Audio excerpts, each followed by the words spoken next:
It's hot in the city of Boston with temps 90 degrees or higher for the fifth day in the row. And climate scientists say it's going to get hotter in years to come. Boston's environment chief tells me the city is watching the thermometer closely. In 2015 in Boston, there were 22 days over 90 degrees.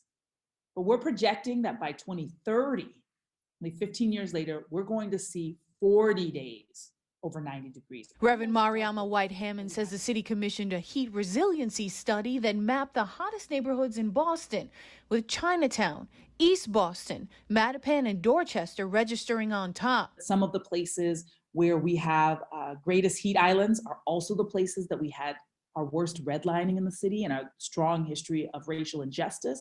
And they also happen to be where some of our oldest housing stock is. The Northeast actually has one of the more rapidly changing projections in the country in terms of heat that we're not familiar with. Zach Zobel is a researcher and meteorologist with the Woodwell Climate Research Center in Falmouth.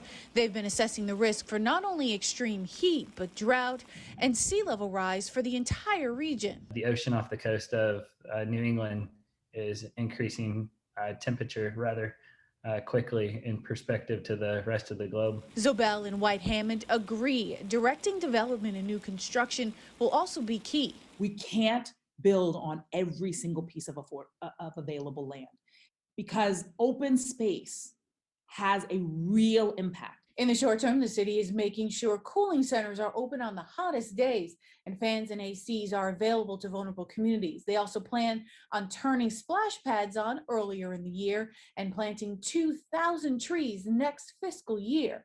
I'm Crystal Haynes, Boston 25 News.